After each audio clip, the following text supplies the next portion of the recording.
It's Friday. We did it. We made it to Friday. Welcome to the CBS News Minnesota Morning Update. I'm Jason DeRusha.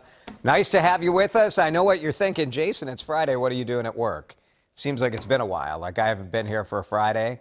And it feels awful. I'd rather be asleep. Wouldn't you? Yeah, Gerald, you'd rather be asleep? Should I poll the whole crowd? No, we're happy to update you because look what we have on tap for this day. Let's go to the next weather Twin Cities forecast, and it's going to be rainy. It's raining in much of the area right now. We're going to have scattered showers by 4. And then we are looking at possibly going into a full-on next weather alert for this evening because there are isolated chances for some more legit storms. I'm going to just show you our satellite radar if I can. And yeah, here's Minnesota right now and western Wisconsin. Rain throughout pretty much the whole state. It's coming from the south and working its way through. And you see in the Mankato area some heavier storms right now. All of this working its way through kind of slowly. It's just like hanging out. And here in the Twin Cities, you'll have occasional spots of dryness and you'll think hey, cool, I'm going to be good. And then you get this. So that's the deal. Just be ready for it. And be ready for the next couple of days, too, as we look at our next weather 7-day forecast. Tomorrow's going to be kind of a wacky day, right? We've got the alert in effect. All that means is, pay attention. Check our weather app. Tune into CBS News Minnesota streaming. You can check that out for our next weather forecast. Because part of the day, it's going to be a rock star day, right? Shorts, T-shirts. Minnesota United in effect around 4 o'clock. But that afternoon, evening time, yep, we're just watching it. So, and then it's cold. Whatever. I'm actually bored with complaining about it. But Monday, it's going to be 20 degrees below the average high. We chose to live here, so what can you do? It is Good News Friday. We need a little good news. We need it. I watched the entire Timberwolves game yesterday. And I was feeling great. But you know what? I've watched this team all season. I've watched the Timberwolves for, how long have I lived here? 19 years. I'm not going to say I was shocked that things went south. You sort of could tell in the second quarter. Oh, boy. So anyway, I need your good news. What's the best thing that happened to you this week? What are you looking forward to this weekend? Something great in your life or something that has you feeling good? It's Good News Friday. And leave your comments on the Facebook page. We'll share some of that. I think the good news, the good vibes can spread. When you're feeling good vibes and you share that, send it out into the universe and we'll try to spread the joy. Let's talk about the drought. Remember last summer? So dry out there. And it really impacted farmers around the state. But one sort of farming you may not think about is sod farms. Yeah, there are about 100 of them in Minnesota. John Lauritsen went and did this story, talking to sod farmers, talking to people who are spending thousands of dollars just trying to keep the sod alive during the drought. Well, they are expecting a major rebound this year because, A, there's a lot of new construction. B, there's a lot of new construction that lost sod last summer, so they'll be replacing it. Same with golf courses. The weather right now, just like with corn and soybean farmers, does have sod farmers a little bit behind. We're a few weeks behind getting started because of the cold ground temperatures. It takes heat to make green grass. I think this will be okay. It's some of the other fields that we've harvested that aren't quite ready that we might have some trouble with. Kind of interesting, right? Sod farmers say that, the 70s this weekend, that'll help and get their grass ready for the season. Spring is the busiest season for buying homes, but the cost could slow things down this year. Mortgage rates are the highest they've been in more than a decade. Now, in the context of things, it's still pretty good. Let me show you what's happened. 1 year ago, you could get a 30-year mortgage if you had great credit for under 3%. Today, you try to get that same 30-year loan, it's more like 5.1%. Now, look, 5% is still pretty cheap money, right, to borrow for a home, but it is a significant difference in maybe how much home you can afford. So this is a couple $100 a month extra in interest. These rates have been climbing for 7 straight weeks. At the same time, we're having a discussion in Minnesota about rent. struggling to make their rent in this state, and advocates are speaking up. They went to the Capitol asking lawmakers to bring back an emergency program that would help. Many people I know, they were depending on help from the program. Our state has the resources and can make the critical inroads for housing stability. Yeah, the speakers at the state capitol are saying eviction filings are up nearly 70%. That's sort of a no kidding. Like, of course it is, because we had a Rent Help Minnesota program that sort of first evictions were banned and then all of this. So, of course, people are being evicted because landlords were not able to evict people because of the pandemic. DFL Governor Tim Walz says he would bring that program back if lawmakers are on board. So basically asking the legislature to figure it out. Just days after Philadelphia put an indoor mask mandate into effect, the city is ending it. Philadelphia was really the only major city in the country that had this mask mandate, and now it's gone. Last week, they said they were bringing it back because infections, hospitalizations were up, and now they're saying, it's all right. This is tough. Like, nobody really knows what to do about the mask situation, right? Masks are still optional on public transportation. A group of judges has to decide what they're going to do. This is appellate court, a group of judges, like just a bunch of judges hanging out. What do you guys think? It's the appeals court. Justice Department appealed the decision of a federal judge in Florida that ended the mandate. So this is about authority, not are masks a good idea or bad idea? That's not the legal issue. The legal issue is, does the CDC as an agency have the power to impose a mask mandate on the transportation system? So it's a little more complicated. New program on Earth Day, as we talk about some of the things going on today, from Best Buy to haul away some of your appliances.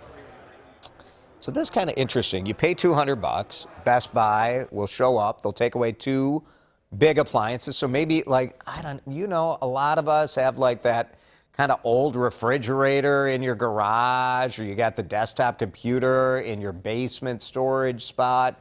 They'll come and get some of that junk out of your house, $200, and you can throw in as many smaller items as you want, including hard drives, laptops, gaming systems. Best Buy won't recycle your old musical instruments, DVDs, or software, but it is part of this is their effort to get you also to sign up for this other program they have, like a Geek Squad kind of repair program. So Best Buy, not only selling appliances, really trying to sell services. This is a major stress point for families, especially amid the record high inflation. Old Navy is saying they're going to pause price hikes on some of the kids' clothing through the end of September. Old Navy calling it price on lock. So certain kinds of kids' apparel. This is really this is a big deal. As family, when you've got those kids growing up, you're buying new clothes all the time because they keep outgrowing the old stuff. Last year, families spent an average of $20 more on back-to-school shopping compared to the year before.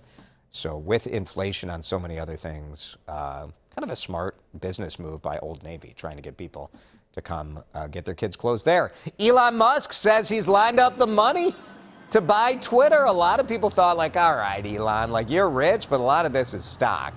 So can you really buy Twitter? He says he's got the $46 billion. Filed documents with the SEC this week. Musk says he'll include $21 billion of his own cash in the offer, and he lined up the money to borrow for the rest. In a tweet posted yesterday, Musk said, if our Twitter bid succeeds, we will defeat the spam bots or die trying. That'll get a lot of people on board to support it. If you could get rid of the spam bots on Twitter, Elon, like, hey, I'm down with that. Warner Brothers pulling the plug on CNN's new streaming service. Boy, this thing was around for less time than Quibi. CNN Plus, and I know a lot of you are like, what? Quibi? Yeah. CNN Plus launched last month, and now it's gone. It's kind of dumb they launched it. Like, Discovery was taking over CNN. Why would you launch a product 2 weeks before a corporate merger takes place? Like, why don't you just pause and be like, hey, let's wait till the new guys show up and take over the company? I feel bad for like a lot of people like took a leap to try to get a job at CNN Plus, and now that's going to go away. Somber week of remembrance for Prince fans 6 years ago. Man, I remember sitting right at this news desk right across from me. Live, continuous coverage all day as we learned just the horrible news that Prince had died. So many people come back to the Twin Cities to visit around this time to really celebrate his life. And we recently caught up with two of Prince's closest friends who shared more hidden gems from his childhood. You remember that video we unearthed, the film we unearthed of Prince as a young kid during the Minneapolis teacher strike. Ronnie Kitchen and Terrence Jackson took us on a trip down memory lane. When we walk across that street to John Hay where the basketball hoops were, that's where he raised hell. And I mean, he's a little dude, but he was a very good basketball player. I agree. And when he lived over south, girls was coming to his house all day, every day. Prince was not scared of nobody. No, he'll fight. He will fight you. Girls were coming all day, every day. I am not surprised, right? They talked about their love for music that grew into a band, Grand Central. Tells a great story about a summer concert that got shut down by the police. So go check that story out, Jeff Wagner, with great work there, WCCO.com. They talked about Prince's guitar skills, too, at a young age, how he dominated in ping pong as well. So we're going to share a lot more from these two in the days ahead online. Hamline University kind of going in line permanently with what so many colleges and universities are doing, and that is making ACT and SAT optional. Star Tribune reporting this. So both those standardized tests, you know how this goes. If your kid gets a rock star score on the ACT, you're submitting the score.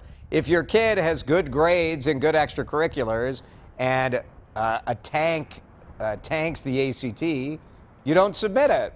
And the school says, well, we'll look at what you give us. And so that's kind of where things are going with colleges right now. McAllister, St. Thomas also have dropped the test. You know how this goes. Like, if you get a 30 or 31, you're sending in the score. If you don't, at least you theoretically get a fair shake in admissions. Matt's Bar is going to be on the talk today. It's kind of cool. Matt's Bar, the home of the Juicy Lucy. The Talk, a great show here on Channel 4, airs at 1 o'clock this afternoon. I watch The Talk a lot after I watch our noon news and then the soaps. I love my shows. Juicy Lucy up against a Cobra Burger. In just a moment, we're going to be trying your burgers and choosing. Is this a tattoo contest also? Like who's got the cooler tattoos? Paul Reeves from Matt's Bar against whoever this jamoke is from Richmond. Juicy Lucy's are very controversial. They often don't do well during national food competitions. My friend, the chef, Jack Riebel, lost in a Bobby Flay contest, and he should have won, and he lost because the judges said there's too much cheese in the Juicy Lucy. I'm like, come on. So hopefully we won't burn Natalie Morales' roof of her mouth with that Juicy Lucy, but check it out at 1 o'clock this afternoon. Let's get back to our talker today. Good News Friday. Here we go, Todd. Glad I got out on the motorcycle yesterday. Todd sharing half good news and half Eeyore. Looks like it'll be a while till the next time. It's true, but glad you got out there, Todd. Diana celebrated 52nd anniversary on Monday. Diana, that's amazing. Congratulations. That's awesome. Simon works at a hotel, and he tells us it's super busy. Exciting to see people back. Simon, your daughter's 9th birthday this weekend. Family can be together. Wild are doing well. Lots of things to be happy about. Thanks, Simon. Appreciate that. Here's Mary LeBlanc. Great news I've had as I found out my son and his wife are expecting their first child due in October. Oh, that's terrific news, Mary. Good luck to them. Good luck to you as grandma. Pam says, got together with friends, had lunch, listened to a couple sing at the Maple Grove Community Center. That's nice. Thanks, Pam. That's terrific. Here's Holly, fiance, I'm going to assume, not finance. Fiance getting his tattoo tomorrow. Been a long month waiting. Very cool. Good luck with that, Holly. Todd is going to be visiting with his mom tomorrow, and also his brother and wife who are making the trek from Michigan. Mom's birthday today. Happy birthday to Todd's mom.